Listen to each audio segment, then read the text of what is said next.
Hello everybody, అందరికీ నమస్కారం. యూజువల్‌గా ఒక డాక్టరు ఎందుకైనా మంచిది ఒక ఏజ్ లిమిట్ దాటిన తర్వాత కొన్ని టెస్టులు చేయించుకుంటే మీ వెల్ బీయింగ్ కోసం ఇది చాలా అవసరము. ఇన్‌ఫాక్ట్ ఒక ప్రాబ్లమ్ వచ్చాక దాని రిలేటెడ్ టెస్టులు చేయించుకొని అప్పుడు పానిక్ ఫీల్ అవ్వకుండా మెయింటెనెన్స్‌లో 30+లోనో 40+లోనో ఒక సెట్ ఆఫ్ హెల్త్ టెస్టులు చేయించుకుంటూ ఉంటే అది డెఫినెట్‌లీ చాలా హెల్ప్ అవుతుంది అని చెప్పారే అనుకోండి. వాళ్ళు అలాగే చెప్తారులే డాక్టర్లు. వాళ్ళదేం పోయింది, ఊరికనే ఎందుకు చేయించుకోవాలి టెస్టులు?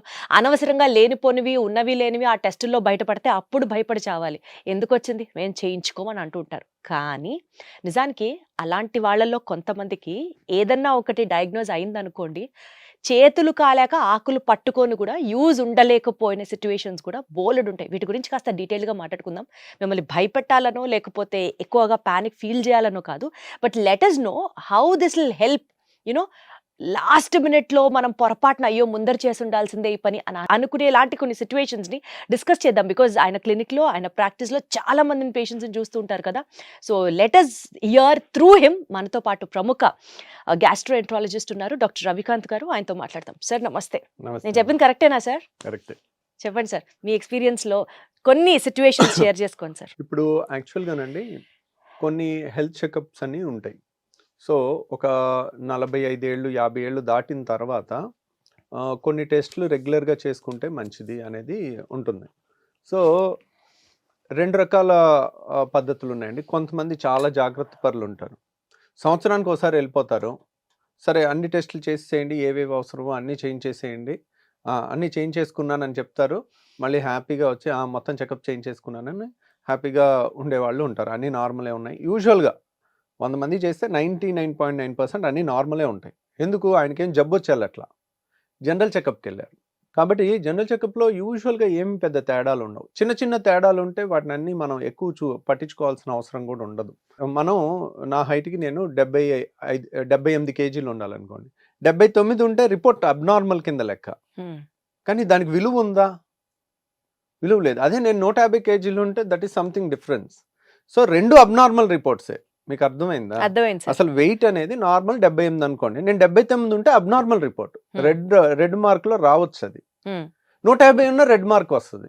దీనికి దానికి 2 అబ్నార్మల్ అనుకుని ఏడుస్తూ కూర్చుంటే ఇప్పుడు వెయిట్ అంటే 78కి 79 ఉన్నా ఏం పర్లేదని మీ అందరికి తెలుసు. అదే కొలెస్ట్రాల్ 100 ఉండాలి. 110 ఉందనుకోండి. అది రెడ్ ఫ్లాగ్‌లో వస్తది. ఎల్‌డిఎల్ కొలెస్ట్రాల్ 100 ఉండాల్సింది 110 ఉందనుకోండి. రెడ్ ఫ్లాగ్‌లో వస్తది. అయ్య బాబోయ్ అని బెంబేలెత్తిపోకర్లా. సింపుల్ జాగ్రత్తలు చేసుకుంటే అట్లా అరే ఏదో ఒకటి భయపడితే నా మనశ్శాంతి కోల్పోతానని చాలా మంది చేయించుకొని వాళ్ళు ఉంటారు. సో ఇలా నేను చెప్పినట్టు టైం టు టైం సంవత్సరానికి ఒకసారన్నా జనరల్ చెకప్ లా చేయించుకుందాం అని వచ్చేవాళ్ళు 100 మందిలో లెస్ దాన్ 10% ఉంటారండి, 5% ఉంటారు అనుకోండి. సో కానీ కొన్ని టెస్టులు 40 ఏళ్ళు 50 ఏళ్ళ తర్వాత ఎందుకు చేయాలనేది నేను చెప్తాను. సో ఒక పేషెంట్ ఉన్నారండి, 6 నెలల కిందకు మన దగ్గరికి వచ్చారు. సో ఎప్పుడు కూడా వాళ్ళ పనులు వాళ్ళ పిల్లలు వాళ్ళు ఎలా వాళ్ళ వెనకాలే పడతారు కానీ వాళ్ళు ఒక్కోసారి పట్టించుకోరు అనమాట. సో ఒక 7-8 ఏళ్ళు వరకు ఏ టెస్ట్ చేయించుకోవాలా. సో మనకి ఊరికే ఫోన్ చేసి ఏదో కంప్లైంట్ చెప్తా ఉంటారు. సరే ఇక్కడ గ్యాస్ లాగా ఉంది, అక్కడ గ్యాస్ లాగా ఉంది, ఏదో ఒకటి ట్యాబ్లెట్ చెప్పండి అంటారు, ఏదో ఒకటి చెప్తాము. ఇట్లా కాదండి ఊరికే చేస్తున్నారు, ఫస్ట్ వెళ్ళి ఒక స్కానింగ్ చేయించుకుని రిపోర్ట్ పెట్టండి అని చెప్పాం. చెప్తే దాంట్లో 20 సెంటీమీటర్ల గడ్డ, ఇంత పెద్ద గడ్డ ఉంది. సో అదే అంటే ఒక 8 ఏళ్ళు నుంచి ఒక్క స్కాన్ చేయించలేదు. అల్ట్రాసౌండ్ స్కాన్, సౌండ్ వేవ్స్తో చేసే స్కాన్, ఒక్క సైడ్ ఎఫెక్ట్ లేదు. It is not CT scan. So ultrasound scan అనేది చేయించుకుంటే ఎంత అవుతుంది? మహా అయితే 1200. మనకి సంవత్సరానికి ఒకసారి చేయించుకున్న 40 ఏళ్ళు దాటిన తర్వాత, ఇప్పుడు 20 ఏళ్ళ వాళ్ళకి క్యాన్సర్ రావు కదా, 40, 50, 60 ఏళ్ళు దాటిన వాళ్ళకి యూజువల్గా వయసు ఎక్కువైన వాళ్ళకి క్యాన్సర్లు ఎక్కువ వస్తుంటాయి. సో క్యాన్సర్ అయ్యి ఉండొచ్చు, నాన్ క్యాన్సర్ అయ్యి ఉండొచ్చు. అంత పెద్ద గడ్డ అంతవరకు పెరిగే వరకు కూడా మనకు తెలియలేదు కదా.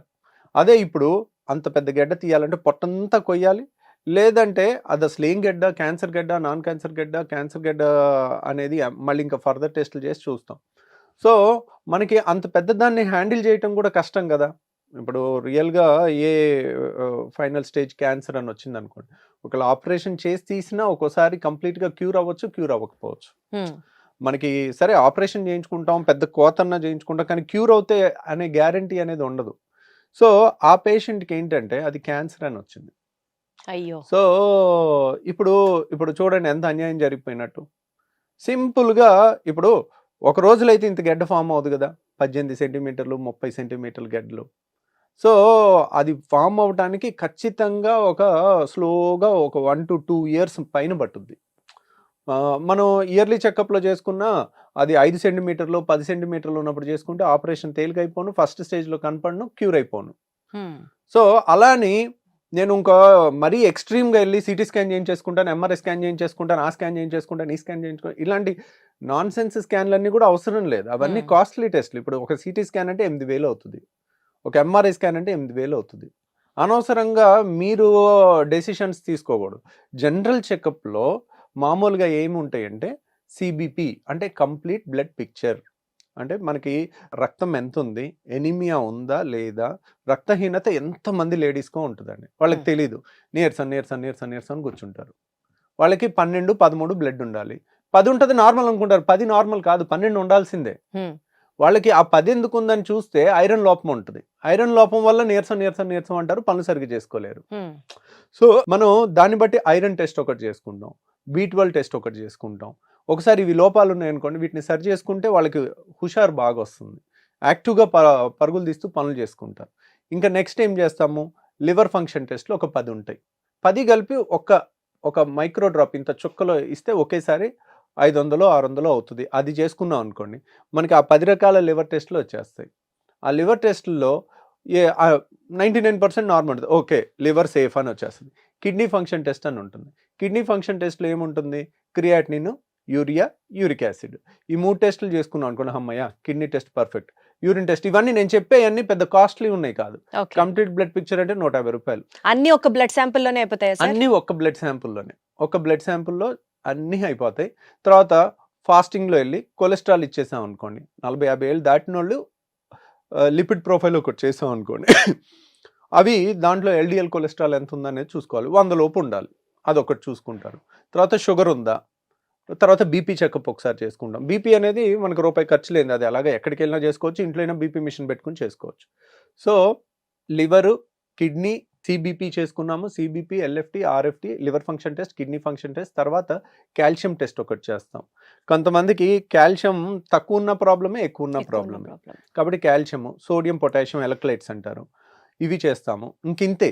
ఇవి చాలా వరకు ముఖ్యమైన blood test, core of the blood test. ఇవి చూసుకుంటే చాలండి.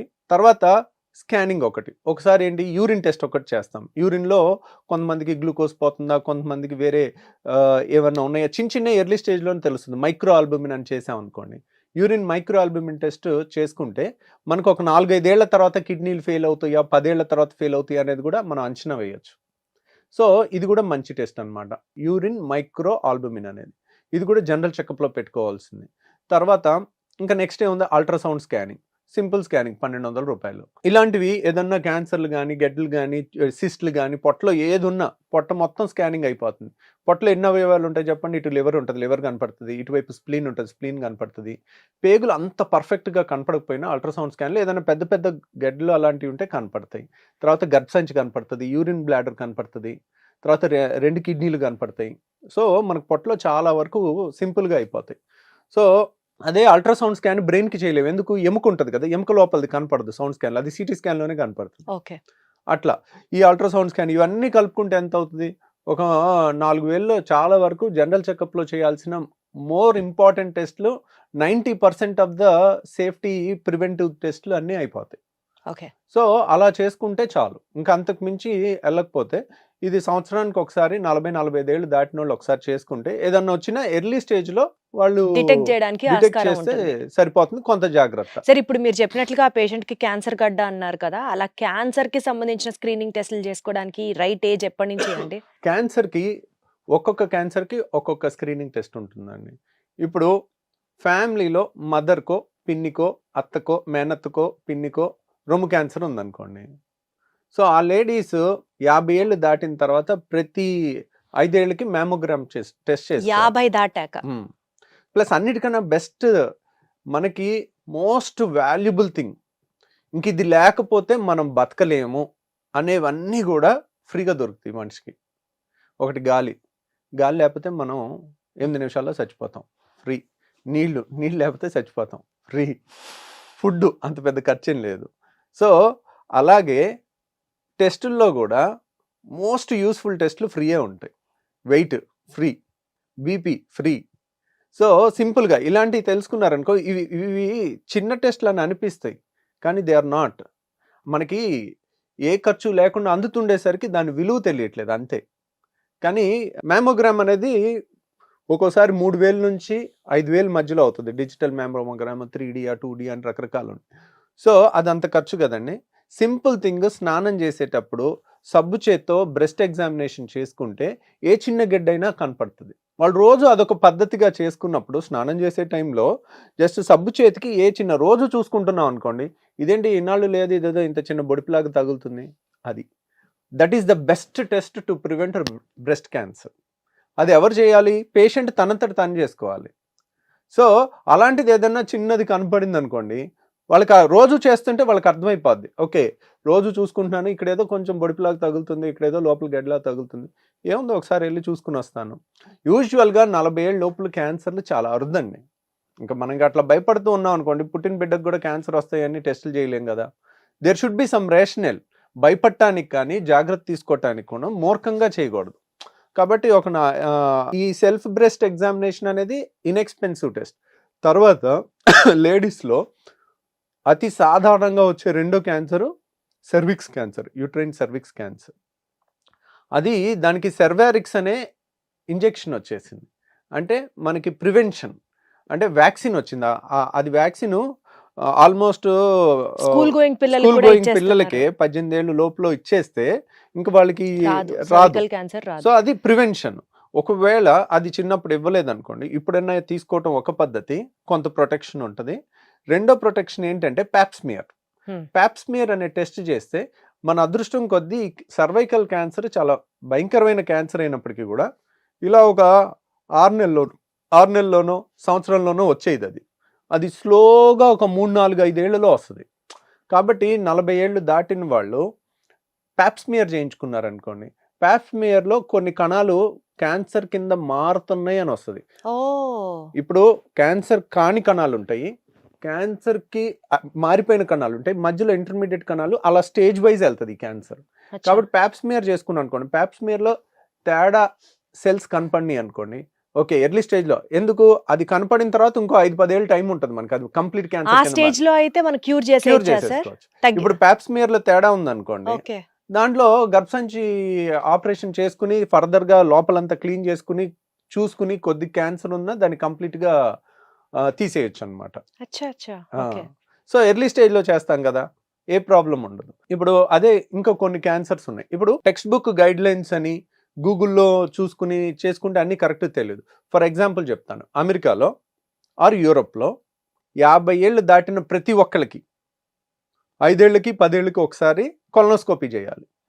అంటే 20 కోట్ల మందికి లో ముసలోళ్ళు ఆల్మోస్ట్ 50 ఏళ్ళు దాటిన వాళ్ళు 20 కోట్లో ఒక 5 కోట్లో 3 కోట్లో ఉన్నారనుకోండి, 3 కోట్ల మందికి ప్రతి సంవత్సరం ప్రతి 5 ఏళ్ళకి కొలనోస్కోపీ అంటే అసలు ఎన్ని టెస్టులు చేయాలో.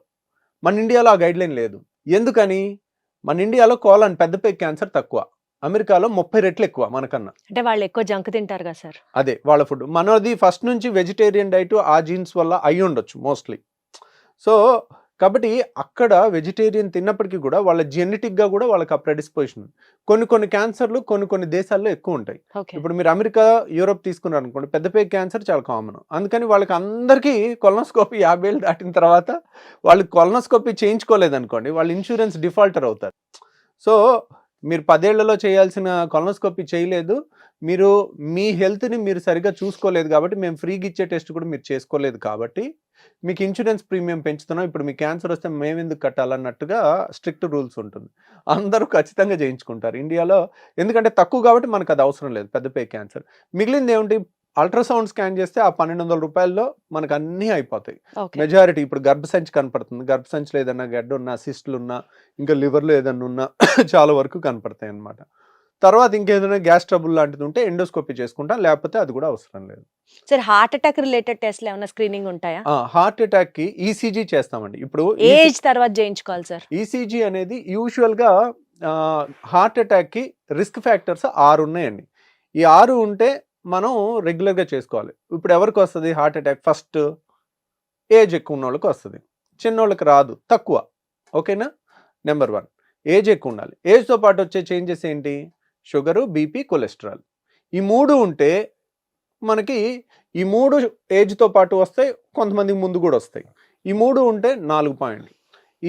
ఇవి ఉంటే మనకి హార్ట్ అటాక్ రిస్క్ పెరుగుతుంది. ఇంకేంటి? ఒబిసిటీ 5. తర్వాత జెనెటిక్స్. మన ఫ్యామిలీలో ఎవరికన్నా ఎర్లీ ఏజ్లో 40 ఏళ్ళకి 50 ఏళ్ళకి మన నాన్నగారికి హార్ట్ అటాక్ వచ్చింది అనుకోండి, దట్స్ ఎ రెడ్ ఫ్లాగ్. వాళ్ళు ఎప్పుడు టోస్ మీద ఉండాలి. వాళ్ళ ఫ్యామిలీలో పిల్లలకు కూడా 40 ఏళ్ళకి వచ్చే అవకాశం ఉంటుంది. అలర్ట్గా ఉండాలి ఎప్పటికప్పుడు.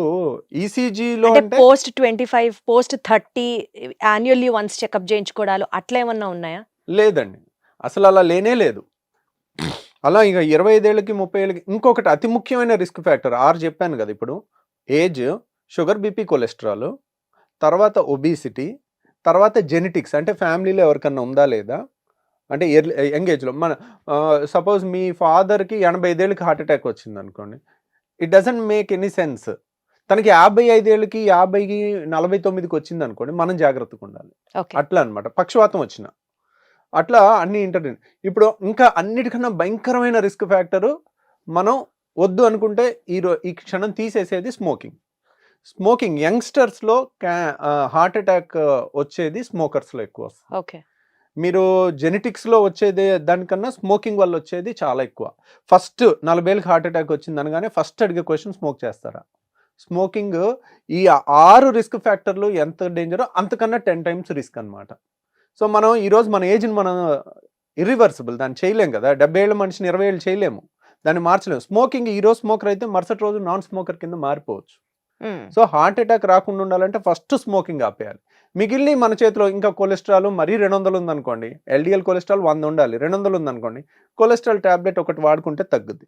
ఈ టాపిక్ మళ్ళీ ఒక ఫుల్ టాపిక్ అవుద్ది. అసలు కొలెస్ట్రాల్కి ట్యాబ్లెట్ వాడాలా వాడకూడదా, వాడటం వల్ల నష్టమా లాభమా అనేది అది సెపరేట్ టాపిక్ అవుద్ది, అది మళ్ళీ మాట్లాడుకుందాం. తర్వాత ఇంకా హార్ట్ చెకప్ అంటారా, ఈసీజీ ఒకటి చేస్తారు, ట్రెడ్మిల్ చేస్తారు. ట్రెడ్మిల్ అంటే ఏంటి? బాగా పరిగెట్టించి అప్పుడు ఈసీజీ చేస్తారు. మామూలు ఈసీజీలో హార్ట్ అటాక్ వచ్చిన తర్వాత చేంజెస్ కనపడతాయి. రాకుండా ముందే ఎక్కడన్నా బ్లాక్ ఉందనుకోండి, పరిగెట్టినప్పుడు ఈసీజీ చేస్తే మనకి దాంట్లో కొన్ని చేంజెస్ కనపడతాయి. అంటే ఒక 5 ఏళ్ళకో 3 ఏళ్ళ తర్వాత వచ్చే హార్ట్ అటాక్ పరిగెట్టినప్పుడు మనకి ఆ చేంజెస్ ఈసీజీలో కనపడతాయి. అది ట్రెడ్మిల్ టెస్ట్. ఎకో అంటారు. ఎకో అంటే హార్ట్కి మామూలు స్కానింగ్ చేస్తాం. ఇవి కూడా పెద్ద ఖర్చు కాదు. ఈ ఎకో, టీఎంటీ ఇవన్నీ కూడా 1500 అయిపోతాయి. ఎనీ గుండె డాక్టర్కి వెళ్ళి 50 ఏళ్ళ తర్వాత ఒకసారి చేయించుకున్నాను, మళ్ళీ అన్ని టెస్టులు బాగున్నాయి, జనరల్ చెకప్ అన్నీ చేయించుకున్నాను, అన్నీ బాగున్నాయి, కొలెస్ట్రాల్ బాగున్నాయి, బీపీ బాగుంది, షుగర్ బాగుంది, మళ్ళీ ఒక సంవత్సరం తర్వాత ఈ జనరల్ చెకప్ చేసుకోవచ్చు. హార్ట్ చెకప్ 4-5 ఏళ్ళకో 3 ఏళ్ళకో అట్లా కంప్లైంట్. అంటే రఫ్ గా సార్ ఇప్పుడు మీరు చెప్పిన టెస్ట్లు అన్ని ఫుల్ బాడీ చెకప్, హార్ట్ ఏంటి, కిడ్నీ ఏంటి, పొట్ట ఏంటి, అంతా ఒక 10,000 బడ్జెట్ లో అయిపోతుందా సంవత్సరానికి? 10,000 బడ్జెట్లో అయిపోద్దండి. ఇంకా తక్కువలో కూడా అయిపోద్ది, మన ఆఫర్స్ చూసుకుని అలా చూసుకుని. ఇప్పుడు కొంతమంది మనీ పెట్టుకోలేరు అనుకోండి, మన హాస్పిటల్లో శుక్రవారం స్కానింగ్లు ఆల్మోస్ట్ మనం ఫ్రీగా చేస్తాము ఒక 10 మందికి. ఎందుకంటే శుక్రవారం నాకు వేరే సర్జరీస్ వరకే పెట్టుకుంటాను, ఓపీ చూడను కాబట్టి మనకు కొంత ఫ్రీ టైం ఉంటుంది స్కానింగ్కి. కాబట్టి ఒక 10 మందికి మనం ఎవ్రీ శుక్రవారం మనం ఫ్రీగా చేస్తాం. కాబట్టి అది ముందే మీరు బుక్ చేసుకుంటే ఉపయోగపడుతుంది. మనకు అక్కడే 1200 కలిసినట్టు. రియల్గా ఆ 1200 కూడా మ్యాటర్ అయిన వాళ్ళకి అది ఫ్రీ, చాలా హెల్ప్ అవుతుంది. సో ఎందుకండి 10,000 మనవి కాదు అనుకుంటే లైఫ్ లాంగ్ హ్యాపీగా ఉండొచ్చు. లాస్ట్ మినిట్లో అమ్మ బాబోయ్ ఇది మనం ముందరే తెలుసుకొని ఉంటే బాగుండు అన్న ఒక రిగ్రెట్ లేకుండా, ఒకవేళ ఏం ఉండకూడదు బట్ ఏమన్నా ఉన్నా there is every possibility to cure it if it is in the earlier stage. ఇంకొకటి కూడా అండి, ఇప్పుడు 10,000 కూడా ఎక్కువ అండి. అందరూ 10,000 పెట్టుకోలేకపోవచ్చు సంవత్సరానికి ఒకసారి. ఇప్పుడు 15,000 జీతం ఉన్నోళ్ళు ఎక్కడ పెట్టుకుంటారు వాళ్ళ అమ్మా నాన్నకి చేయించాలంటే? కాబట్టి ఇఫ్ యు ఆర్ రెడీ, మనకి ఈ ముఖ్యమైన టెస్టులు అన్నీ కూడా ఇప్పుడు అనుకున్నవన్నీ కూడా 4,500 లోపల కూడా చేయొచ్చు. ప్యాకేజ్ లాగా మన హాస్పిటల్లో పెట్టాం, కావాలంటే అంతలో కూడా చేసేసుకోండి, ముఖ్యమైన అన్ని టెస్టులు కవర్ అయ్యేటట్టు. ఎవరన్నా కావాలనుకుంటే ఆ 4,500 లోపలనే ఇవన్నీ కూడా మనం ప్యాకేజీలో పెట్టుకుని చేసుకోవచ్చు. Got it sir. దానికన్నా ఒక్కటి మీరు గుర్తుంచుకోవాల్సింది prevention is better than cure అన్నది ఉంది కాబట్టి ముందరగానే తెలుసుకుంటే it is always safe rather than late అయిపోయింది అయ్యో ఇప్పుడు ఎందుకు అని అనుకునే బదులు. Thank you so much sir. Thank you అండి.